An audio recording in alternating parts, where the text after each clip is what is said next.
Að þú sért í vandræðum með þetta. Hæ, ég er í vandræðum. Já. Já, og netfangi eitthvað svona. Er þetta ekki admin? Já. Ok, nú skulum við byrja. Ég ætla að fara í, núna ætlum við að tala þau atriði sem eru til prófs á ykkar prófi 10. bekk. Og ég ætla bara að segja nákvæmlega hvað ég er að meina í hverju atriði, svo að sé engin vafi það. Þannig ég fer bara í gegnum listan og þegar við erum bara búin að því þá bara erum við slútt. Þurfum við eitthvað að vita hvenær? Þannig að ég útskýrði þetta allt saman. Til prófs í 10. bekk. Á jólaprófinu verða eftirfarandi efni til prófs úr námsefninu og takk eftir því, prófið verður meira en þetta, prófið verður líka almenn þekking, þrautalausnir, vélar og tækni. Þið bara lærið ekkert sérstaklega fyrir það. Ekki? Nei, en á móti kemur því að námsefni verður styttri hluti heldur en mörg hver búist við. Auk spurninga, þrautalausnir og almenna þekkingu sem ekki þarf að undirbúa sérstaklega. Til prófs. Nú styttist í annar prófið 10. bekk, hér upplýsingar leiguleg hjálpargögn og það efni sem prófið verður úr. Leið hjálpargögn eru, þið fáið afhent formúlublað með helstu formúlum fyrir próf og ég tek það vel eitt fram hérna á listanum ef það er formúlublað með því. Þið megið koma með skriffæri, þar með talið litir og svoleiðis, mæli með því að þið komið með liti og reyna að gera þetta alltaf snirtilegt og flott. Reglustykkur, gráðubóga, hringfara, þetta er ekki nauðsynlegt, ekkert af þessu. Vasareiknir, mjög nauðsynlegt að koma með vasareikni, ekki gleyma að koma með vasareikni. Ég þoli ekki svoleiðis slugsarskap og viðkomandi verður bara án vasareiknis. Hann fær ekki lánað. Bara, ef þið komið ekki með vasareikni, það er bara fullt. Ef þið eru með forritanlega vasareikna, sem ættir að skrifa í texta, yfirleitt þá með stórum skjá, þá kíki ég yfir vasareiknin og ég mun fara mjög rækilega við það sem ég komið í próf, svo að ég ekki freistast til að svindla. Ha? Þurfum við að mæta eitthvað með 6? Nei, ég geng bara á milli í prófinu og kíki. Það er svo mikið, maður þurft að skrifa alla hendina. Já, það er sko, auðvitað freistast með til að reyna að svindla ef það er margt sem þarf að læra utan að, en ég ábyrgist það að þið munum líklega að tapa á því. Já, ok. Rafmagn. Nemandi geti útskýrt muninn á straumi og spennu. Það er sára einfalt. Muninn á straumi og spennu er einfaldlega þessi. Spenna er krafturinn á rafeindunum sem streyma. Straumur er bara hvað eru margar. Mikill straumur eru margar rafeindir að fara fram hjá þér. Mikill spenna eru rafeindir að fara rosalega hratt. Þetta er muninn á straum og spennu. Útskýrt viðnám og hvað helst veldur viðnámi. Viðnám er það þegar rafeindirnar sem eru að streyma eftir raflögninni eða hverju sem það verða lendi í árekstrum og tapa þá raforkunni við það að klessa á sameindirnar í efninu. Og viðnám er þá þetta og það eykst við aðalega með tvennum hætti. Annars vegar er meira viðnám ef þær þurfa að ferast langa viðalengd. Þannig að langur vír hefur mikið viðnám. Það er mjög óhentugt að hafa eins og hér einhverja 8 metra snúru til að setja þessa tölvu í sambandi við innstungu sem er 1,5 metri í burtu. Þannig að það er gríðarlegt viðnám í svona langri snúru. Og hins vegar er meira viðnám í mjög grönnum vír heldur en þykkum. Þið getið prófað þetta sjálf með því að taka batteri, setja mjög grannan vír, eins grannan og þið finnið, helst úr mjög góðu efni eins og kopar, á plús og mínus og þið munum sjá að vírin hitnar hratt. Þessi hiti eru rafeindirnar að klessa á sameindirnar. Sameindirnar fara þá að hristast og búa til hita. Þannig að viðnám eru árekstrar rafeindana í efninu. Það sem veldur viðnámi eru árekstrar og það er meira ef vírin er langur eða ef hann er mjög grannur. Þetta er allt sem við þurfum að vita um þetta. Já. Ef þú væri með 10 metra snúru og myndir þú fá minni kraft en úr 1 metra snúru? Þú tapar meira rafmagni. Hugsaðu með rafmagni byrð þannig heima hjá þér að þú veist, þá verður bara dælt, þá eyðir bara meira rafmagni, skilur. Þú veist, það er ekki endilega þannig að verið daufara eða eitthvað svoleiðis, en þú bara eyðir meira rafmagni við það og tapar þessari orku í hita í snúrunni. Snúran hitnar. Já. Verður eitthvað mikið heitt þetta en það er bara með batteri? Já, þú getur fundið tölulegan hita á því og batteri klárast á bara no time, sko. Því að það er svo auðvelt fyrir rafeindirnar að streyma. Batteri er bara það, þú hefur fullt af atómum sem vantar rafeindir og svo eru fullt af atómum sem eru of margar rafeindir og þetta er bara merkt sem plús og mínus á batteríinu og svo ef þú opnar leið fyrir atómi sem hafa allt of mikið af rafeindum að atómum sem hafa allt of lítið, þá munur rafeindirnar streyma á milli. Það er það sem batteri gerir. Vegna þess að þegar það er búið að sameinast aftur, þetta er góð spurning, þegar það er búið að sameinast aftur, rafeindirnar allar komnar út um allt, jafnt komið rafeindir út um allt, þá er ekkert lengur neinn rafhleðsla í efninu. Rafhleðsla er bara ef þú tekur rosalega mikið af rafeindum og hefur allt of mikið af rafeindum á einu stað. Og þá ertu einhvern veginn að láta það gerast aftur. Og það er til þess að það gerist í hleðslutæki. Þegar þú hefur rafeindir og það er allt orðið jafnt, þá setur þú hleðslutæki í samband og þá ýtur öllum rafeindunum af sumum atómunum yfir á önnur, svo það sé hægt að byrja upp á nýtt. Já. Og það þetta sem gerist til dæmis í sólarorku, hérna svona, sem að virkja sólarorku. Það splundrar sett rafeindunum frá atómunum og svo þetta bara tengt saman. Já. Þú veist, ef þú ert hérna bara með einstungu sem er á 200 volt eða eitthvað svona. Já. Og fer bara með ljós sem má ekki fara yfir meira en 25 og þess vegna er strömbrettir og hann hittnar rosalega ef þú taðir svo mikið. Já, þú ert að breyta svo miklu af raforkunni í hérna viðnám. Þú getur líka nota strömbreyti með annar aðferð sem er dálítið sniðug. Hún er þessi að þú sendir sko rafstrauminn eftir vír og við komum eftir að hérna hvernig segulmagn og rafmagn tengist í muninótu kannski, að þá getur þú látið rafeindirnar í þínum vír mynda segulsvið sem dregur rafeindir í öðrum vír af stað. En það verður miklu minni kraftur á þeim. Þannig að þú getur notað það rafmagn til að knýja eitthvað auðmikilegt tæki sem þolir ekki mikið rafmagn. Bara með því að láta þínar rafeindir fara fram hjá vírnum sem að þú vilt senda á stað. Það er önnur leið til að gera þetta. En ok, höldum okkur hérna. Munur og straum og spennu. Það er ekkert hraðan nema bara annarkvort rekast í eða verða fyrir... Já, fyrsta lögmál Newtons hlutur heldur áfram að gera það sem hann er að gera. Þangað til einhver kraftur verkar á. En ef hann þarf að beygja náttúrulega eftir víttunum. Ef hann beygir, ef rafeind beygir, þá tapar hann orku sem rafsegulbylgju burt. En við skulum ekki ræða það núna. Útskýrt viðnám og hvaðst veldu því, það er þetta languvír og grannuvír. Þekki mæleininga fyrir straum, þekki mæleiningu fyrir viðnám, þekki mæleiningu fyrir spennu. Mæleiningi fyrir straum er amper, mæleiningi fyrir viðnám er ohm, táknar með gríska bókstafnum omega, og fyrir spennu er volt. Þetta er amper, ohm og volt. Þið eigi bara að muna að þetta eru mælingar fyrir þess að þeirra hluti. Má ég skrifa þetta niður? Já, þetta, þú getur skrifað þetta niður eða þú getur líka bara kíkt á þetta á netinu. Reikna viðnám, straum og spennu ef tvennt af þremur er gefið. Þið fáið formúluna fyrir tengsl viðnám, straums og spennu á prófinu og það sem meira er, þið fáið formúluna umreiknaða fyrir allt. Þannig að þið fáið formúluna þar sem hún byrjar á amperum, þið fáið formúluna þar sem hún byrjar á ómum og þið fáið formúluna eins og hún byrjar á voltum. Það eina sem þið þurfa að gera er að setja hitt tvennt inn í formúluna og reikna. Og þetta getið þið bara kíkt á netinu, séð formúluna og ég ætla ekki að reikna niður sýnidæmi hér núna. Ok, reikna viðnám bla bla bla. Útskýr hvernig rafmagn og segulmagn tengjast. Við vorum að tala um þetta rétt áðan. Rafmagn og segulmagn tengjast með tvennum hætti. Og þið sem eru náttúrulega í vali, þið munið að þetta er það sem að Maxwell var að reikna út. Jú, þið sem eru í vali, þið munið að þetta er það sem Maxwell var að tala um. Rafmagn og segulmagn tengi svona. Ef þú hefur rafstraum sem streymir, þá myndar segulsvið utan um vírinn. Ef þú hefur rafmagnsvír sem er engin rafstraumur á, dregur segulsvið fram hjá honum, til dæmis bara tekur segul hérna og dregur hann fram hjá, þá fara rafeindirnar að streyma. Þannig að bæði myndar rafmagn sem streymir segulsvið í kringu sig og segulsvið sem hreyfist nálægt efni sem að getur hleypt rafeindunum af stað.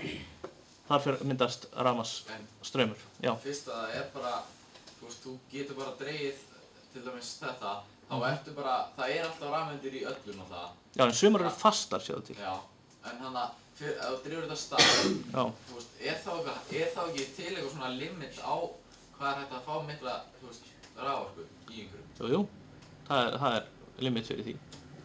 Og nú lótkerfið komið niður, að rafeindirnar eru misfastar í efni. Sum efni eiga ekkert erfitt með að hleypa rafeindunum burt frá sér. Það er eins og kopar eða silfur eða gull. Mjög auðvelt að láta rafmagn fara að streyma í því. En önnur efni eins og argon eða gösin sem eru lengst til hægri í lótkerfinu, þú nærði ekkert rafeindunum á stað þar nema með einhverju stórkostlegu átaki. Það bara gerist ekki, sko. Það er bara pikkfast. Ok. Útskýr hvernig rafmagn og segulmagn tengist. Þetta tengist þannig að annað skapar hitt. Og það virkar báðar áttir. Og útskýr þá í máli og myndu hvernig hreyfilega rafmagnsmótor virkar. Hérna skuli lesa færsluna á það sitt alltaf vel. Þið getur þurft að teikna mótor eða rafal sem er sama uppfinningin. Mótor virkar svona. Þú hefur segul og þú hefur annan segul. Og annar er norður og hinn er suður. Þannig ef þessir seglar, ef það verið sleppt, þá myndi laðast hver öðrum. En þetta er ekki nóg til að búa til mótor. Það sem mótorin gerir er það að þú býr til rafsegul. Það er að segja bara spólu með fullt af vír. 2 spólur með fullt af vír sem geta snúist hérna einhvern fót. Síðan tengjur þetta við rafmagn. 2 hérna bara við batteri, pluss og mínus og batteri. Þetta rosalega vel teiknað. Ok, tengjur þetta við batteri. Það sem núna gerast það að rafmagnið mun streyma hérna upp og þegar rafmagnið streymir mynda segulsvið í kringum vírinn. Báðum megin. Og ef þú passar það bara þannig að það myndist pluss segull hér og mínus segull hér, þá ertu komið með mótor. Þá byrjar þetta að hreyfast. Vegna þess að þessi segull fasti ýtir hinum seglunum frá sér, þessi ýtir þessum frá sér, þeir fara að snúast. Þegar þeir eru rétt lagðir af stað, þá náttúrulega fer þessi pluss að toga í þennan mínus, þannig að hann togast ennþá frekar og þessi togast að hinum. Og svo þegar þetta komið í heilan hring, þá þurfum bara að passa að sá sem hérna megin sé alltaf plussin. Því að þá helst hann alltaf áfram að snúa. Snýst þetta sem í miðjunni? Já, það er það sem snýst. Hættir þetta ekki bara að snúast eftir hálfa hringu? Það er plussi komið á mínusnum? Jú, þess vegna er þetta útbúað þannig að þegar að mínusinn er komin að plusnum, þá breytist hann í pluss. Segðu bara alltaf. Já. Hvernig gjör það? Það er yfirleitt gert bara með einhverjum bursta, sjáðu. Hér er snúran úr þessum. Er það ekki hérna og niður bara svona bursti sem strýks bara við? Já, og hér strýks bara bursti við, þannig að það er alltaf pluss hérna megin í þessu tæki. Hvað meina strýks bursti við? Já, bursti eða eitthvað sem bara, sko, ef þú myndir hafa víruna, þá myndir bara flækja saman. Þannig að þú ert að eitthvað bara svona snertir. Þú veist, eins og í eins og niðan á bílum í rafmagnsbraut. Það sem það snertir bara. Þú veist, það snertir alltaf pluss og mínus en það getur hreyfst. Og alveg eins þarna, þá bara snertir þetta vírana en þetta fer ekki með. Þú veist svona, svoleiðis bílar. Já, þeir. Já. Þú bara eykur strauminn með því að gera þetta. En skoðið þetta bara rosalega vel á Þales. Þetta er gríðarlega vel útskipt með myndum og þið þurfa að, ég legg sérstaklega á þetta. Og þetta gerist vegna þess að rafmagnið sem streymir hérna mynda segulsvið í kringu sig og þá verður þetta segli sem ýtir hérna hvor á annan. Hvernig virkar þá rafall sem býr til rafmagn? Það er sama uppfinningin nema hér er ekki batteri og hér er eitthvað sem snýst. Skrúfa sem ég set honi á eða vind eða eitthvað. Og þegar að hún snýst að þá fara þessi vírar hérna að hreyfast fram hjá seglinum og segullinn dregur rafeindirnar í það stað og rafmagnið fer að streyma. En gefið ykkur bara góðan tíma til að skoða þetta sjálf fyrir prófið. Þetta er útskýrt mjög nákvæmlega á Þalesi. Þetta gengur bara vindorku eða venni? Til dæmis, einhverju hreyfingu. Rafmagn í mörgum löndum er framleitt þannig að þú bara brennir kol og svo bara á strompinum þá ertu bara með svona skrúfu. Þessi í Bretlandi er mesta rafmagnum framleitt þannig. Eða í kjarnorkuverum sem eru ekkert sérstaklega vinsæl. Er það ekki það sem eyðileggur og svona? Jú. Ok, hvernig rafall verkar, útskýrt hvernig rafall og hreyfill líkjast og að hvað leið til ólíkir. Þetta er sama uppfinningin, önnur virkar bara upp en hinn niður. Útskýrt hvernig notum á rafmagn til að sundra vatni í vetni og súrefni.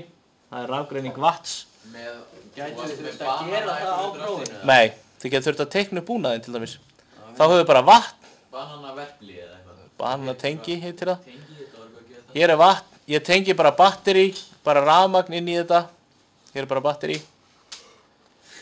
Þegar að rafmagnið fer hérna inn, þá byrjar að streyma vetni frá öðru og súrefni frá hinnu. Þetta er mjög einfalt, þetta er líka útskýrt mjög nákvæmlega. Já, svo getur þú sett glös hérna yfir sem safna. Sá sem uppgötvaði rafgreiningu vatns, kemur málun ekkert við, þið getið þá slegið ykkur á prófinu ef þetta kemur. Þarf maður að skrifa þetta eða bara teikna? Þið getur þurft að teikna, eða skrifa, þið ráðið yfirleitt í flestum spurningum hvort þið teiknið eða skrifið. Okay. Sá sem uppgötvaði rafgreiningu, sá sem uppgötvaði þetta, ef þú hleypir rafmagn í gegnum sömu efni, þá springa þau í frumefni sín, samsett efni springa í sundur. Það var Humphrey Davy, það var maðurinn sem var hlátugasfíkill og efnafræðingur sem drap sig á hlátugasi. Humphrey, með uslunni í endan, Humphrey, ekki ei, heldur Humphrey Davy. Nei, það var Karl Scheele, svíi. En ok. Það veit almenningen það. Heyriði, þetta er allt um rafmagnið. Þetta er allt sem verður spurt um á prófunum um rafmagn. Allt sem mögulega komið á prófunum rafmagn. Já, það verður örugglega eitthvað sem kemur ekki. Ok, bara brunum áfram. Lögmál Newtons. Nemandinn geti útskýrt hin þrjú lögmál Newtons. Fyrsta lögmál. Hlutur heldur áfram að gera það sem hann er að gera. Hlutur sem eru á hreyfingu heldur áfram að vera á hreyfingu. Hlutur sem er kyrr heldur áfram að vera kyrr þangað til einhver kraftur verkar á hann. Þetta er fyrsta lögmál Newtons. Annað lögmál Newtons. Hlutur fer í þá átt sem honum er ýtt. Ef þú ýtir fastar, þá færir meiri hröðun. Ef þú ýtir þyngri hlut eða massa meiri hlut, þá fer hann hægar. Þannig að það eru tengsl á milli kraftsins, hröðunarnar sem þú færð og massans. Og þetta má tákna með formúlunni F = m/a. Þriðja lögmál, hverju átaki fylgir jafnstórt gagnátak. Ef þú ýtir í vegg, þá ýtir veggurinn á þig. Komið. Ef ég spyr ykkur þrjú lögmál Newtons og þið segið þetta, þá er þetta fullkomlega gilt svar. What? Ok, já. Verður það að vera í sömu röð? 1, 2 og 3. Fyrsta, annað og þriðja. Já. Ég veit. Já. Segast, ef vekkurinn myndi ekki veita neitt kraft á móti og myndi bara lappa vel að myndir það í gegnum það. Já, hann myndi bara ítast frá þér, veit það? Nei, hann myndi ekki ýta neitt kraft á móti. Ástæðan fyrir að þið dettið ekki í gólfi núna, þrátt fyrir að ýta á það með rassinum, er svo að stóllinn er ýta á móti og heldur ykkur á sama stað. Já, en ef það væri ekki kraft. Ef hann myndi ekki ýta á móti, þá myndi hann bara gefa eftir. En hann myndi samt ekki gefa eftir, vegna þess að til að gefa eftir þarftu að ýta. Þannig að það er líka rétt að þú yrðir að fara í gegn. Ef það væri ekkert viðnám, ekkert svona mótstaða. En ég meina, þetta er bara mjög einfalt með það að þið sitja á þessum stól. Þið eruð ekki að fara neitt, þið eruð að halda áfram að gera það sem það gera. Þannig að það er engin heildarkraftur sem það virka á ykkur. Ef það væri einhver kraftur meiri í eina átt en aðra, þá væri það að leiði þá átt. En þið sitja kjurra á sama stað vegna þess að þyngdaraflið togar ykkur niður á nákvæmlega sama krafti og stóllinn ýtir upp á móti. Ef að stóllinn ýtti aðeins lausar heldur en þyngdaraflið togar, þá væri það hægt og rólega að sökkva niður á gólf. Já. Þannig að ef maður man ekki alveg hvernig maður orðar það, skiptir engu máli. Engu máli. Ef þú veist hver hugsunin er, getur orðað hana, þá er það allt sem skiptir máli. Sölvi, býtu, réttu frönd. Er það ekki þriðja lögmál sem að þá eður ykkur allar bílundir svona effekta sem þau byssur og... Jú, það er að menna að skjóta einhvern og hann flýgur 20 metra aftur á bak. Af því að hann getur ekki mikið meira högg heldur en þú fékkst af byssunni. Því að höggið sem þú getur gefið þess átt kom tilbaka í þig af byssuskaftinu. Dreifðist aðeins meira. Það dreifðist meira aðeins að stærra svæði. Ok, ja, töluvert stærra svæði, þess vegna ert þú ekki dauður. Þekkja mæleiningunni Newton. 1 Newton er bara mæleiningi fyrir kraft. Kraftur er mældur í Newtonu. Og hvað táknar Newton? Jú, það er bara að spá því þessu. Formúlan er massi sinnum hröðun. Hvað þurfum við þá? Nú, ok. Já, ok, massi sinnum hröðun. Formúlan er þá 1 sinnum 1, það gefur 1. Þannig 1 Newton er 1 kíló sinnum 1 metra á sekundu. Með öðrum orðum, mælingin Newton stendur fyrir það að taka 1 kíló og auka hraða þess 1 metra á sekundu. Eða hægja á því 1 metra á sekundu, það virkar nákvæmlega eins í báðar áttir. Segðu satt mælingin Newton stendur fyrir, taka 1 kíló og breyta hraða þess 1 metra á sekundu. Það er mælingin Newton. Vitað annað lögmál Newtons hröðun hluta má tákna með formúlunni F = m/a. Þetta er gefið á prófinu, F = m/a og þið þurfa að reikna útreikninga sem þið fáið tvennt af þessu. Hversu mikinn kraft þarf til að hraða 17,3 kílóum sinnum með hröðunni þetta bla bla bla. Þið bara margfaldið það. Það kemur alveg örugglega dæmi líka sem þið fáið gefið kannski kraftinn og massan og þið finna hröðunina. Þetta er bara útreikningar sem þið ræða ykkur í og þetta er krafturinn. Kraftur saman sem massi sinnum hröðun. Já. Þá er formúlun bara hvað þú veist N-tíður og N... Já, allt svoleiðis er gefið. Og svo er það síðasta hér lögmál Newtons, það er það því að vita að hlutur sem snúið er í hring leitast við að fara beint. Þetta með pennaviski að snúa því yfir sér og sleppa svo. Miðflótt það. Að ef að allir hlutir, samkvæmt fyrsta lögmál Newtons, reyna að ferðast í beina línu. Þið megið taka það fram mér sem þið eru spurning fyrsta lögmál Newtons. Það er hlutur heldur áfram að gera sem hann gerir og hluti leitast við að fara í beina línu.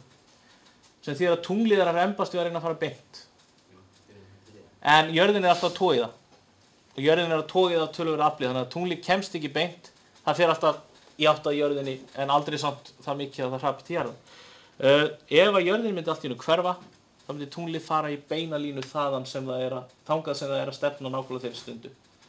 Og það má teikna feril tunglsins utan á jörðina ekki sem hring, heldur sem bara endalausa röð af beinum línum. Tunglið er alltaf að fara í einhverja átt, svo togar jörðið það burt frá þeirri átt. Og ef að tunglið myndi sleppa nákvæmlega hér, þá myndi það ferðast nákvæmlega hingað. Já. Segðist þetta virkir svo 2 seglar plusseglar fara svona. Komast ekki íta hverjum öðru frá. Já, og það sem heldur tunglið frá jörðu er ferðin sem tunglið hefur verið á upphaflega. Þannig að tunglið hefur fengið einhvern kraft til að stefna burtu frá jörðinni. Jörðin hefur gripið í tunglið og núna vinna þessi tvei kraftar, því þú getur ekki eitt krafti, þú verður að láta hann gera eitthvað. Þannig að það er ennþá að fara, en við erum að toga í á nákvæmlega réttum, sko ef að jörðin togaði örlítið fastar í tunglið, þá myndi við alltaf toga aðeins nær og nær og nær og nær, þá myndi það hrapað á okkur.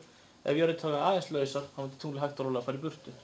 Það er nákvæmlega á réttum hraða til þess að haldast það sem það er. Það myndi koma ekki stór steinn á tunglið eða eitthvað, svona ekki óstór.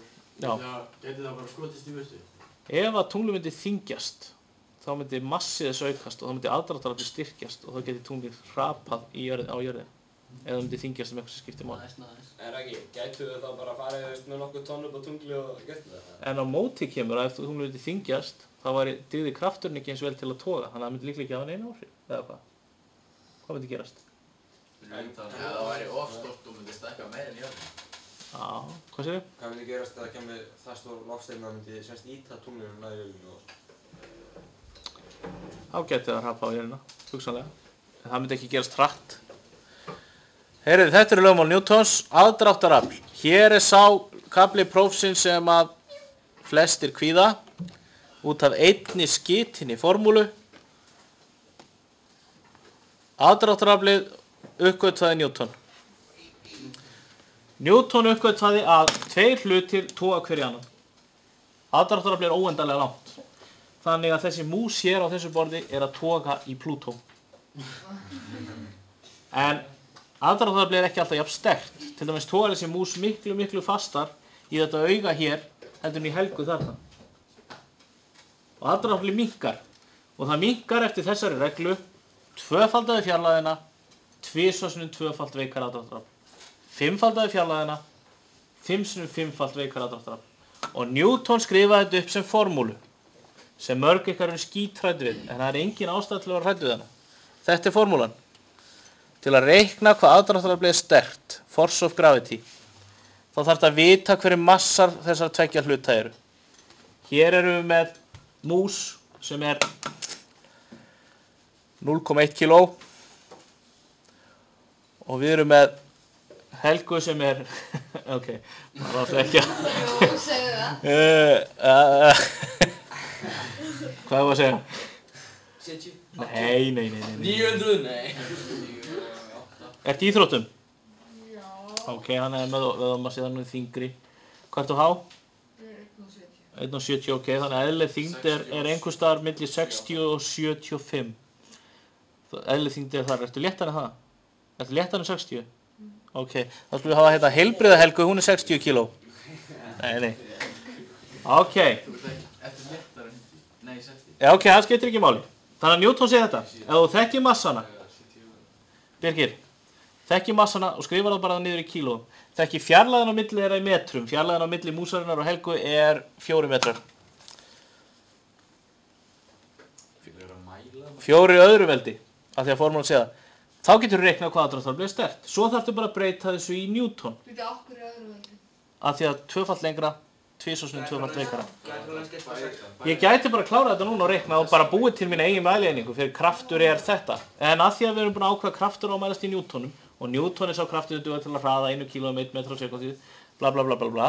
Þá þarf ég að breyta þessu í Newton og það er það sem að vísindi snúast það er að finna hvaða tölu þarf að margfalda útkomanum með til að breyta það í Newton. Og sú tala er kölluð stóra G. Þannig að formúla lítur svona út. Fg sama sem massi annars hlutar sinnum massi hins sinnum stóra G deilt með fjarlægðina á milli þeirra í öðru veldi. Þegar þetta er þekkt þá bara margfaldiði og þið fáið uppgefið hvað stóra G er. Það er 6,67 sem 10 mínus 11 veldi minni mig sem er afskaplega lítil tala. Margfaldið þetta bara allt saman og deilið með þessu og fáið útkomuna. Hvað er FG eftir? Force of gravity. Þannig að 0,1 sinnum 60, hvað er 0,1 sinnum 60? Það er 1/10 af 60.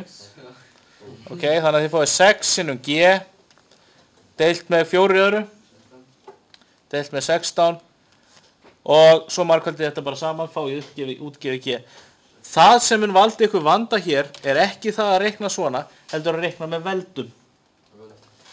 Þannig að þegar þið eru búin að setja massa og þið fáið uppgefið annar massin 1,2 sinnum 10 í þriðja, hinn er 1,5 sinnum 10 í 11, svo er G 6,67 sinnum 10 í mínus 11, deilt með fjarlægin verður líka með einhverju veldi, eins og bara 3 sinnum 10 í 14. Það er hér sem þið verið dálítið smeyk, en það er engin ástæða til að vera smeykur, þetta er mjög einfalt. Takið tölurnar, sérst ekki 10 einhverju veldi, takið bara tölurnar, margfaldið það saman. En gætum við ekki gert eins og ég á vasareikni sem ég gæti alveg sett þetta allt. Já, en líkurnar á að þú gerir einhver mistök þannig eru stórkostlegar. Þetta er mjög einfalt. En af hverju? Af því að þú ert að skipta rétt á milli liða og svoleiðis og ef það er eitthvað svoleiðis í gangi. Ég myndi ekki treysta því. Ég sé svo oft fólk gera þetta vitlaust. Margfaldið tölurnar saman. 1,2 sinnum 1,5 sinnum 6,67, þá fáið einhverja tölu. Svo sinnum veldin. Og við skulum bara segja að útkoman á þessu er x. Við erum alveg saman hvað kemur út. Svo takk ég bara veldin og þið leggið bara veldisvísana saman. Sinnum 10, hér er í 3. veldi, hér er í 11. veldi, hér er mínus 11. Þannig að það er 3 pluss 11 mínus 11, sem er þá væntanlega 3. Af því að 11 og mínus 11 eyður hvort öðru og það verður bara 3 eftir. Ekki rétt? Það er mínus 7. veldi. Hvað er það? Já. Ok, þá sé þetta. Ja, ok. Og þá hafið þið þetta fyrir neðanstrika en þá 3 sinnum 10 í 14. Og það sem þið gerir núna er að þið deilir bara tölu í tölu. Útkoma hér deilt með þessu, þá fáið einhver aðra tölu út sem við skulum bara kalla y. Og svo gerir þið bara mínus. 3 er fyrir neðanstrik og 14 fyrir neðan. Þannig að það er eftir fyrir 14 þegar við erum að taka þessa 3 út. Hvað er mikið eftir ef við tökum þessa 3 frá? Þannig að þetta verður y, þess að tala hér út deilt með 10 í 11. veldi. Mínus 11. Það þýttir undirstrik eða y deilt með, 10 í 11. Þurftu ekki að reikna dæmi alveg út? Jú, en sko þetta á ekki að reynt mál og það er útreikningur svona á þaðleysi og þið eru bara að skoða hann rosalega vel. Já. Er G einhver sérstök tala? G er alltaf sama talan. Alltaf 6,67 sinnum 10 mínus 11. Hún er fasti. Af því að G er bara til að breyta útkominu svona dæmi í Newton. Stendur það á formúlublaðinu? Já, það stendur á formúlublaðinu. Heyriði, ok. Þið líka að þekkja litla G. Litla G er frændi stóra G. Litla G er kraftur aðdráttarafls á jörðinni. Til að vita hvað er þungt á jörðinni, þá þarf að vita massa hlutarins, þetta er á formúlublaðinu, sinnum G. Þetta er sem við kallum G-force. Og G er mismikill á jörðinni. Litla G er stærri tala hér á jörðinni heldur en við miðbaug. Og ástæðan fyrir að G er stærri tala hér heldur en við miðbaug er svo aðdráttaraflið er sterkar á norðurpólnum heldur en á miðbaug. Af því jörðin snýst á miðbaug á svo miklum hraða að hún er farin að kasta hlutum af sér. Þannig að þið léttist við að fara að náða miðbaug. Getur maður séð einhverja hluti kastast? En munurinn er rosalega lítill, þannig að G, litla G, stendur yfirleitt fyrir tölu sem er 9,8. Á miðbaug getur hún 9,7, 9, 1, 1, 1, 2 eitthvað og á norðurpólnum getur hún 9,8, 1, 1 eitthvað. Það er örlítill munur vegna þess að aðdráttaraflið er missterkt en þetta er það sem það þýðir. Og þetta þýðir hlutur sem dettur á jörðinni verður alltaf fyrir þessari hröðun. Takk eftir þessari formúlu hér. Þyngd er massi sinnum G. Krafturinn sem verkar, þyngd er kraftur er massi sinnum hröðun. Þetta eru skyldar formúlur. Þannig að ef ég kasta hlut hér fram af byggingu, þá mun hann hraðast G. Þannig að eftir 1 sekúndu er hann búinn að fara 10 metra að tæpa. Hann hraðar sér síðan 10 metra næstu sekúndu. Þannig að hann fyrir 20 metra næst. Það er ekki eftir hvernig rúmur? Nei. Allir hluti falla með sama hraða í jörð. Af því að það er massið þeirra sem býr til aðdráttaraflið. Heyriði, skiljið hvernig G táknar hröðun og hvernig jafnan F saman sem mg er í raun sama jafnan og F saman sem ma. Þetta á að vera 2 F saman sem mg. Skýrt þyngdaraflsbjögun. Ég ætla náttúrulega ekki að gera þetta of auðvelt fyrir ykkur en þið þurfum ekki að læra sjálf. Þyngdaraflsbjögun er það þegar þú sér fyrir horn í geimnum. Og það spyrir henni. Já. Nei, við fáum svona bara tölu, eða þú veist, og það gera eitthvað svona formúli. Og þá bara tölur og við vitum ekki hvað þú ski er og hvað þetta er og það er faktori. Já, ef þið eru nóg útsjónasöm, þá getur þið náða að reikna útreikningana á þessu prófi, þó þið hefðu aldrei lært neitt um þetta, bara vegna þess að þið getið fundið á formúlublaðinu hvað á við. Þið eru bara að vera dálítið snið. Má ég fá? Nú ætlar að koma hérna, já, nú ætlum við að ræða aðeins að því að við erum í vali og þið eru búin að læra aðeins meira heldur en flestir. Það munur á eðlisfræði Newtons og Einsteins. Og þyngdaraflsspjöfun tengist því. Sko, hér er jörðin. Og hér er Siggi að horfa á stjörnubjartan himinn með nýja sjónaukanum sínum. Og Siggi, hann er að horfa á sól sem er hérna, en fyrir framan hana er svarthol. Er gáðilegt að horfa á sólina í stjörnukíki? Já, ég meina það eru flesta stjörnunar eru sólir. Það er bara því lengra sem það er í burtu, því betra er að horfa það. Ok, nú gerist allt í sérstakt. Samkvæmt Newton, þá togar jörðin í svartholið og sólin togar í jörðin og allt þetta. En ljós hefur enga massa. Og þar myndi passa ljós ekki inn í aðdráttarafl. Ljós getur ekki haft aðdráttarafl. Samkvæmt Einstein er aðdráttarafl í raun og veru ekki til. Aðdráttarafl er ekki raunverulegt afl. Það sem er samkvæmt Einstein er það að hlutir beygja plássi í kringu sig. Þannig að hér hefur svarthol, hér hefur jörðina og hún beygir rýmið í kringu sig. Hérna. Svo hefur svarthol sem beygir alveg rosalega mikið í kringu sig. Svo mikið að ljós sem dettur þetta niður kemst ekki upp. Og svo hefur hina sólina hérna sem beygir í kringu sig. Samkvæmt Einstein getur þessi beygja hér valdið því að ljósið fari onni en sleppi jafnvel aftur upp af því að kemst ekki alveg niður á svartholinu. Einstein spáði því að ljós sem fer fram hjá miklu massa muni beygja af því að það fer beint í bognu rými. Og hvað meina ég með því? Ég meina það að ef við höfum hérna leðursófa, setjum keilukúlu hér og rúllum síðan bara hérna krikketkúlu fram hjá henni, þá mun krikketkúlan hérna fara onni í grópina og ef hún er nógu hratt þá kemst hún upp úr henni aftur. Krikketkúlan er búin að beygja. Einstein segir ljós hlýtur að gera þetta vegna þess að það skiptir engu máli þó að það hafi enga massa og ekki aðdráttarafl því að geimurinn bognar í kringum massamikla hluti. Og svo var þetta mælt löngu seinna og þá komi ljós þetta var mælt í sólmyrkva. Við vissum hvaða stjörnur voru á bak við sólina. Vissum að hér var þessi stjarna. Nú vildum við sjá hvort að ljósið myndi sjást frá þessari stjörnu þegar sólmyrkvinn kemi, því að þá sjáum við stjörnunar. Hvort það væri þannig að ljósið hefði beygt fram hjá sólinni og beygt til jarðarinnar. Og það komi ljós að var þannig. Að ljós beygir. Og það er færslumynd á þali sem er mjög auðvelt að skilja. Og þið kíkið bara á hann og það vísaði hérna þarna í efnu. Ok. Massi, þyngd og rúmmál.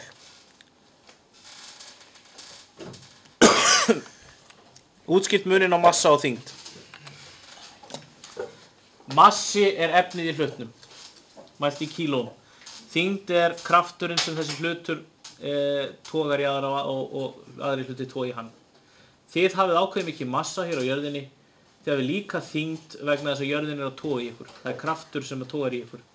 Ef þið fljótið út í geim, þar sem er ekkert að toga í ykkur, þá hafið þið bara massa og enga þyngd. Það er hægt að breyta þyngd hlutar með margvíslegum hætti. Þið getur farið hann í sundlaug og þið léttist. Massin ykkar er óbreyttur. Ástæðan fyrir þið léttist í sundlaug er svo að þá ýtir vatnið á móti.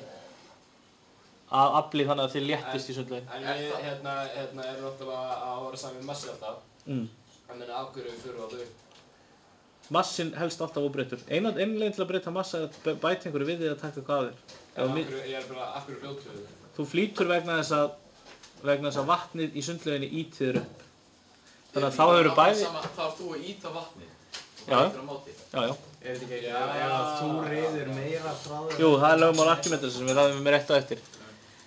Ok, mælingi fyrir massa er kíló. Það er hægt að finna þyngd með því að margfalda saman G, litla G, 9,8 og margfalda það saman með massanum. Þetta er útskipt þarna. Þið geta reiknað þyngd í njútonum ef massin er gefinn. Það er þá massin sinnum G, 9,8, þá fáið þyngdina í njútonum. Litla G, G-force. Og svo ég geta útskipt tengslinn á milli millilítra og rúmsentimetra sem er mjög einfalt. 1 millilítri er 1 rúmsentimetri. Það er ekki flóknara en það. Og þið geta reiknað eðlisþyngd hlutar. Hvernig finnum maður eðlisþyngd hlutar? Hvað meinarðu? Tekur hvað hann er þungur í bara hvað hann er þungur, þyngd deilt með stærð. Bara þið fáið hlut, hann er svona þungur, hann er svona stór, hvað er fyrir eðlisþyngdin, þyngd deilt með stærð. Jú. Er það ekki líka eitthvað, maður þarf einhvern kraft til að íta einhverju massa, maður þarf eitthvað tvöfaldan meiri kraft eða eitthvað. Það var eitthvað svoleiðis. Jú, en þú þarft það ekki þarna. Og svo er þarna, hvernig má finna rúmmál óreglulegra hluta, hvernig vitið hvað steinn er stór, þið bara setja hérna í svona glas. Setja hálfan lítra vatn í svona glas eða 300 millilitra eða eitthvað, hlutin ofan í, sjá hvað hækkar mikið, þá vitið hvað margir millilítrar og þá vitið hvað margir rúmsentimetrar, af því að 1 millilítri er 1 rúmsentimetri. Þetta er allt saman útskipt mjög gaumgæfilega og það er þetta er ekki flókið. Og reikna rúmmál helstu forma, kassa, píramída og svoleiðis, formúlurnar gefnar á prófinu. Já. En hérna, ef þú ert með glas, bara fullt af vatni, þú setur egg í það er sekkur náttúrulega, þú tekur eggið uppur og lætur alveg salt, alveg fullt bara, setur eggið aftur ofan í, en þá flýtur eggið, af hverju gerist það? Af því að Ég sá einhverju þætti. nú erum við komin að þessu, flotkraftur. Því að útskýra hvað felst í lögmáli Arkímedesar og það er þetta sem við erum að ræða. Ok.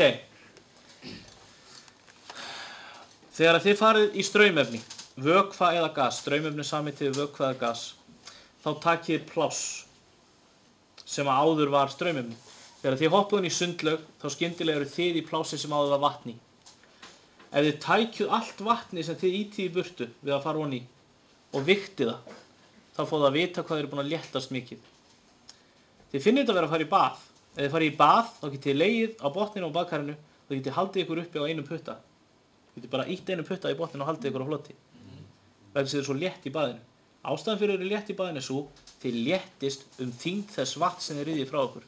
Þannig að ef það væri, ef þið takið bara eintak af ykkur, bara afritið ykkur, bara úr vatni, með nákvæmlega sama rúmmál á þið, þá er það þyngdin sem þið léttist um. Ok, ímyndum okkur nú eitthvað þungt efni, eins og leðju. Nú bý ég til eintak af mér úr leðju. Þetta eintak er jafnvel þyngra en ég. Það er jafnvel miklu þyngra en ég, sem þýðir að ég myndi ekkert sökkva í þetta efni. Ég myndi fljóta ofan á það. Tökum nú eitthvað efni sem er helmingurinn af minni þyngd. Bara vatn. Þýðir að ég myndi léttast helmingu að fara ofan í. Ég léttist þyngd þess efni sem ég rið frá mér. Ég heyrði að maður léttist 6-fall. Ég nákvæmlega þyngd þess efni sem þú rið frá þér. Það var hérna Arkímedes sem uppgötvaði þetta, þegar honum hafi verið falið að komast að hvort kóróna sem að kóngurinn átti væri raunverulegu gulli. Kóngurinn grunaði að maðurinn sem smíðaði kóróna hefði stolið gullinu og gert eitthvað annað við kórónuna og bara húðað með gulli. En ef hún væri raunverulegu gulli, þá mátti Arkímedes ekki skemma hana. Hann mátti ekki skera í hana að taka neitt af henni. Þeir voru búin að vigta hana og þeir komust að því að hún var nákvæmlega sama þyngd og hann hafði fengið af gulli. Arkímedes velti fyrir sér og vissi það að ef hann tækist ekki þá er hann líklega drepinn fyrir mistök sín. Þegar Arkímedes fer í bað og rennir sér ofan í baðkari og finnur að hann léttist, þá fattar hann þetta. Hann finnur ekki bara hann léttist, hann sé líka að vatnið hækkar í baðkarinu. Þá fattar hann að það er tengsl á milli. Vatnið hækkar þitt rúmmál. Þannig að þið setjið einn fót ofan í baðkar, þá getið þið séð hvað vatnið hækkar mikið. Þetta er rúmmál fótarinn sem er komin ofan í baðkarið. Þið finnir líka þið léttist og hann tengdi þetta saman. Ok, hann stökk upp úr baði og hljóp allsber Sýrakúsu, borgina sem hann frá, og öskraði Eureka, Eureka, eða á íslensku Evreka, Evreka, sem þýðir ég hef það, ég er búinn að finna það. Og þetta er líka þarna í flotkrafturinn, að því að segja hvað Evreka er og hvernig það er notað. Og hvenær notum við Evreka? Við notum Evreka, þið sitjið heima, þið eru að reyna að muna eitthvað sem þið eigið að kunna og þið hugsið og hugsið og hugsið, svo allt í hennu, Evreka, ég hef það, ég er búinn að grípa það, ég náði því. Ok. Hvað fattar þess að sem við þessi krónur, hvernig kórónum? Ha? Eða bara... Já, þá gæti hann sett kórónuna í vatn, séð hvað hún var mikið á rúmmáli, fattaru? Þannig að segjum, hún var einn rúmdesimetrið eitthvað, svo gæti hann viktað hana og séð hvað hún var þung. Svo gæti hann tekið 1 rúmdesimetra af gulli og viktað það og séð hvað það var jafnþungt á kórónan. Hvað borið þetta saman við gull. Og komst að því að sama rúmmál á gulli var léttara heldur en kórónan. Þannig að það var ekki hann sem var drepinn heldur smiðurinn. Heyriði, þegar geta reiknað þyngd hlutar í straumefni, ef þið fá að vita allar upplýsingar efnið og hlutin sjálfan. Þið geta reiknað hvað dórið er þungur í straumefni ef ég segi ykkur hvað rúmmálið hans er mikið og ef ég segi ykkur hvað efnið sem hann fyrir ofan í er þungt á hvern rúmsentimetra. Þetta eru bara einfaldir stærðfræðilegir útreikningar. Er einhver formúla fyrir það? Nei, bara sérst að þú reiknar bara hvað dóri af vatni væri þungur og hvað dóri er þungur og dregur þyngdina af vatninu frá. Heyrðu ok, hraði og hröðun. Þið geta útskipt muninn á hraða og hröðun. Hraði er að þú ferðast einhverja vegalengd á einhverja ákveðinn tíma. Hröðun er breyting á hraða. Þegar þú hægir á þér að gefur í. Hér er eitt sem ég vil að þið sérstaklega munið, af því að þið eru í vali. Hröðun er ekki bara breyting á hraða, hröðun er líka breyting á stefnu. Við köllum það hröðun þegar þú beygir. Þannig að það er bæði að gefa í, hægja á þér og beygja. Nákvæmlega saman hraða. Það er hröðun. Ok, því að tekkatáknin vaff og a, vaff er hraði, velocity, a er hröðun, acceleration. Þið geta reikna hröðun ef upphafshraði, lokarhraði og tími er gefinn, formúlan er gefinn. Hröðun er lokarhraði mínus upphafshraði deilt með tímanum sem það tók. Eða hraðabreyting deilt með tíma. Reikna kraft sem þarf til hröðunar út frá formúlunni F sem M sinum A. Ég segi hvaða hröðun þið að hafa og hver massin er og þá reiknum við hvaða kraftinn. Mjög einfalt. Já, við notum alltaf sekundur í þessu svæði. Og útskýrt hvers vegna þarf kraft til að hraða hlutin ekki til að viðhalda hraðanum. Af hverju þarf ekki að nota kraft til að halda einhverju á ákveðnum hraða? Fyrsta lögmálið þá segir hlutur heldur áfram að gera það sem hann gerir. Þið geta sagt hvaða hröðun hlutir fá sem falla til jarðar. Hvaða hröðun fær hlutur ef ég læt hann detta? 9,8 eða litla g. Og þegar útskýra hvers vegna hlutir hafa sömu hröðun þegar falla til jarðar óháð massa. Af hverju fellur þungur hlutur jafn hratt og hægur og léttur hlutur? Af því að jörðin toga bara í það. Nákvæmlega. Þannig að þetta er allt sem þið þurfa að vita um hraða og hröðun. Já. Hvað er 9,8? Metrar á sekúndu í öðruveldi, þetta er hröðun. 9,8 metrar á sekúndu í öðruveldi. Það er hröðun, já. Já. En fjöður, hún fyrir hægt niður. Vegna þess að lofti ítir á móti. Þetta virkar bara í loftanum. Lofti ítir líka á móti þér. Þú verður ekki nema að sjá fallega stökkar á. Það er bara... Og ég meina, þetta er allt, hann hvílir á svona loftínu. Þannig að þú nærði ekki 9,8 metrar hröðun svona í eðlilegum aðstæðum. Þú myndir vera að dæla öllu loftinu burt. Já. Verður ekki öllum með litla gefa þetta verður ekki... Allt á prófinu. Það stendur ekki allt hvað... Hvað er það? Stendur, við litla ekki stendur hröðuna fast í jarðar. 9,8 metrar á sekúndu í öðruveldi. Þetta er allt sagt. Ok, við erum að vera búin. Vá, er svona lítið til próf. Gregor Mendel og gen og DNA. Gregor Mendel, gen og DNA. Eins og ég sagði ykkur, einkunnir á þessu prófi voru góðar í fyrra. Eða sambarilegu prófi. Vegna þess að menn læriðu vel fyrir það. Þetta er ekkert svo mikið þegar þið takið þetta saman. Þegar að segja hvað Gregor Mendel uppgötvaði erfðafræði. Hann uppgötvaði það að þið erfið eiginleika frá báðum foreldrum og annar víkjandi og hinni víkjandi. Það er það sem Gregor Mendel uppgötvaði. Þegar að útskýra reglum 3:1, það var þegar að fyrst eru allar plöntunar stórar og svo voru 3 stórar og 1 lítil. Þið geta útskýrt það dæmi. Þegar skýra tengsl litninga, gena og DNA. Litningar eru frumulíffæri í laginu eins og X. Þeir eru búnir til úr DNA-keðju. Ákveðin bútur af DNA sem stjórnar einhverju tilteknum eiginleika, til dæmis blá augu, er gen. Þannig aftur, litningur er frumulíffærið, hann er búinn til úr DNA, ákveðin bútur af DNA sem stjórnar einhverju eiginleika er gen. Þetta er svarið við þessari spurningu. Þetta er DNA, Hvað gen? DNA og síðan litningur. Hvað segirðu? Þannig rauðsa með þinni líka. DNA. Þetta er bara eins og sjáðu, þetta er bara eins og þessi bók hér er litningurinn. Hann er búinn til úr blaðsíðum eða DNA og hér er uppskriftin af piparkökum. Og það er genið piparkökur.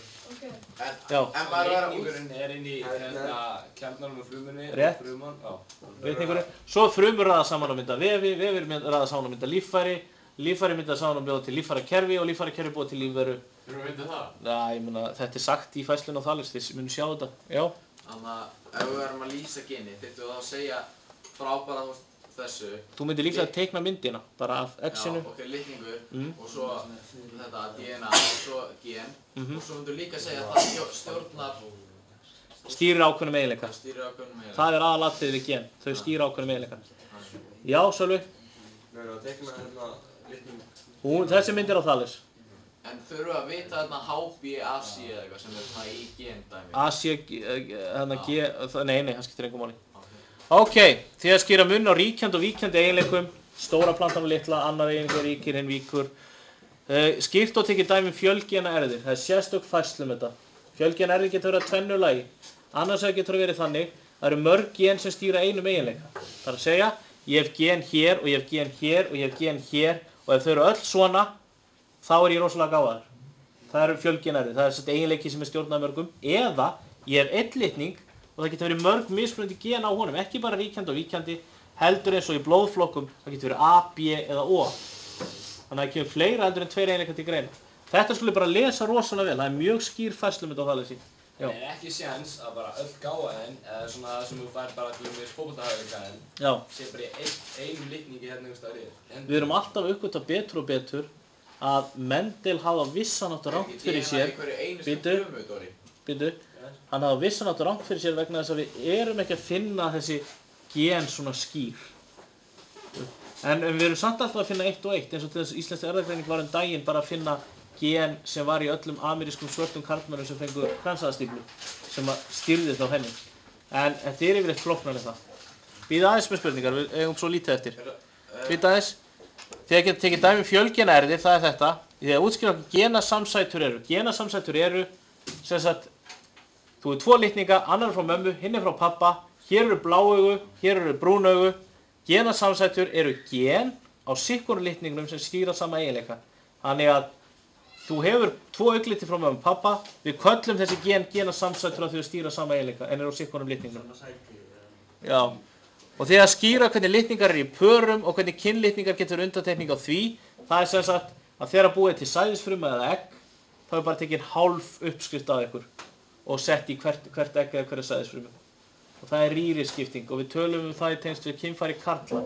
Og ég tók kynfæri karla fyrirlesturinn upp og hann er á Thalesi. Já. Þannig að gæti ég það bara að sé að þú veist, hvernig augu barnið mitt myndi vera, Já. ef ég myndi vita þú veist. Já. Gæti ég verið 100%. Já. Þetta er mjög umdeilt hvort að minn eigi yfir að vera aðtóða þetta vegna þess að... Já, en maður getur bara gert þetta sjálfur. Nei, þú getur ekki gert það sjálf. Ja, nei, þú getur það ekki. Vegna þess að þú gætir verið með sko eiginleikan, ertu með brúnaugu? Já. Þú gætir verið með eiginleikan bláaugu en hann var í víkjandi. Já. Þú veist ekki hvað eiginleika þú ert með víkjandi. Og kannski hinn með víkjandi. Hinn kannski líka með blá og hérna svo lendir barnið með 2 blá og þá fær það bara blá. En þú veist það ekki. En þú getur séð það með því að rannsaka genin. Já. Er hægt að vera með margar eða mismunandi tegundir af DNA í líkamanum? Nei, DNA er alltaf búið til úr sama. En þú getur hins vegar, það getur orðið brengl í uppskriftinni ef þú verður fyrir stökkbreytingu. Til þess að ef þú færir ljós og þú ruglar hérna að vera skemmtir á frumunum, þá getur það ruggla DNA-inu og þá getur það að framleiða krabbamein eða eitthvað leiðis. Bíða aðeins, nú skulum við bara renna yfir þetta síðasta. Það var í síðast... Bíða aðeins, bíðu. Nei. Þegar geta útskýrt af hverju eru árstíðir. Það er færslumynd á Thales, hún útskýrir sig sjálf. Það er árstíðir vegna þess að jörðin hallar miðað við sólina. Hlutár ári hallar norðurpóllinn að sólinni, þá er heitt á norðurhluta jarðar. Hlutár ári hallar suðurpóllinn að sólinni og þá er heitt á suðurhluta jarðar og kalt á norður. Ok, orka. Því að segja frá 6 myndum orku. Það er mynd af 6 myndum orku. Þið eru bara að læra þetta utan af. Ef þið kikið í bókina, Thalesar bókina, þá er smá útskýring á því af hverju þessar 6 myndir orku er ekki nógu góð flokkun. En það er ekki hérna hreyfimynd og... Jú, hreyfiorka, varmaorka, stöðuorka, kjarnorka, raforka. En það var að gera myndir eða það er að skrifa við. Já, það er að skrifa við, en það er samt ágætt að gera myndir. Þegar útskýra lögmáli um varðveislu orkunar, það segir einfaldlega að það er ekki hægt að eyða orku eða búinni til. Hins vegar segir Einstein, það er hægt að breyta orku í massa og massa í orku og það er rétt hjá Einstein. En svona í öllum eðlilegum kringumstæðum, það er ekki hægt að eyða orku eða búna til. Útskýra hvernig ein orka breytist í aðra. Þið borðið kex, í því er efnaorka. Þið notið kexi til að labba upp tröppur, þið eru búin að breyta það í hreyfiorku. Þið hlaðið ykkur upp á stöðuorku við að labba upp tröppunar og þið hoppið niður og breytið stöðuorkun í hreyfiorku og þeir lendið þá búið til varmaorku þeir rennið eftir gangstéttinni og hérna brennið ykkur á kynni eða eitthvað svoleiðis. Er það ekki ef þú fer með stein upp á fjall, þá ert þú búin að breyta... Hlaða honum að stöðuorku. Þá er hann komið með orkuna sem þú veitir. Já. Ok. Skýrt munin á hita og varma. Hitið er bara hitastig, það er bara svona eins og kvarði. Varmi er magn af orku. Þannig að ég getur með heilt baðkar og í því er volt vatn og í því miklu meiri orka heldur en í heitum bolla af kaffi. Kaffin hefur meiri hita, hann hefur hærra hitastig, baðið hefur meiri varma. Varmin orkan, hiti bara Celsius eða eitthvað svoleiðis. Og býta aðeins, skýr hvernig geislavirkni var uppgötuð, það mjög einfalt. Henri Becquerel setti geislavirkan kristall ofan á ljósmyndafilmu sem var í hlíðarpappír, svo hann framkallaði myndina, þá var mynd af geislavirka kristallnum, það færslumynd á Thales, útskýrir sig sjálf og skýrt mun á kjarnasamruna og kjarnaklofnun, það önnur útskýring á Thales sem bara örfáar orð, kjarnasamrumi, 2 litli kjarnar, skellir saman í 1 stóran og það sleppur umfram orka burt, kjarnaklofnun, taktu stórt atóm, skjóttu einhverju á eins og bara nifteind á þetta stóra atóm, það brotnar í sundur, samanlagt munu helmingarnir vera aðeins léttari heldur en stóra atómið og restin sleppur burt sem orka. Rafsegulrófið. Nemandi geti útskýrt rafsegulrófið og raða bylgjum eftir tíðni og orku innihaldi. Þeir eru sérfræðingar í þessu. Ljós rafsegulróf. Ef þú tekur rafeind og hraðar henni, það að segja hægir á henni, gefur í eða hristir hana, breytir stefnu, þá sendur hún frá sér rafsegulbylgju. Rafsegulbylgjan getur verið sýnilegt ljós, hún getur verið útvarpsbylgjur, getur verið gammageislar, getur verið örbylgjur. Það bara mynd sem sýnir röðin á þessu og þið læri bara þessa mynd, þessa röð. Og að lokum, þetta að síðast á prófinu, hamur efna og hamskipti. Þið geta sagt frá þrennskonar hamefna, efni getur verið fast, fljótandi eða lofttegund. Þið geta útskýrt hvað straumefni ég sagði það áðan, straumefni vökvi eða gas, samheiti við þessa 2 flokka. Þau eru útskýra allt í að verða. Það var sleipiefni hana á einhvern orðnáttúrulega Já. Svo ég geta skýrt línuritt yfir hitun efna út frá hamskiptum. Þegar ís breytist í vatn, þá hættir hann að hitna og það kemur svona flöt lína. Af því á meðan að það er einhver ís eftir, þá fyrir öll orkan í að bræða ísinn. Svo byrjar það að hækka aftur.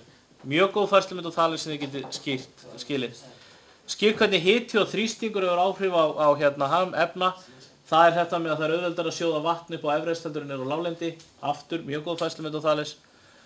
Útskýrt bræðslumark og suðumark. Það er bara bræðslumarkið þegar fastefni breytist í vökva og suðumarkið þegar vökvinn breytist í lofttegund. Útskýrt hvernig Celsiuskvarðin miðað við bræðslu og suðumark vatns. Þetta er næstu því almenn þekking. 0 gráður hitastíða sem vatn frýs, 100 gráður hitastíða sem vatn síður. Þannig Celsiuskvarðin hugsaður. Hann ekki vísindalegi mælikvarðin. Vísindalegi mælikvarðin heitir Kelvinkvarði og hann byrjar í alkuli. Það að segja mesta kulda sem hægt að fá. Og það til mesti kuldi sem hægt að fá vegna þess að þá eru sameindirnar hættar að hreyfast, eins mikið það geta allavega. Þar byrjar Kelvinkvarðin að telja. 0 á Kelvin alkul, eða -273 gráður Celsius. Svo eru gráðurnar bara cirka jafn stórar á Celsius gráðurnar. Þannig að 0 gráður á Celsius eru 273 gráður á Kelvin. Og þetta, gott fólk, allt sem á að læra fyrir náttúrufræðiprófið. En þið sjáið að það eru sumir hluti sem þið kunnið ekkert rosalega vel, en megnið þessu kunnið ágætlega. Nú farið þið bara og þið komið í þetta próf og þið rullið upp. En Raggi, segir þú ekki neitt alvöru? Nei. Hvað þetta marga blaðsíður nákvæmlega?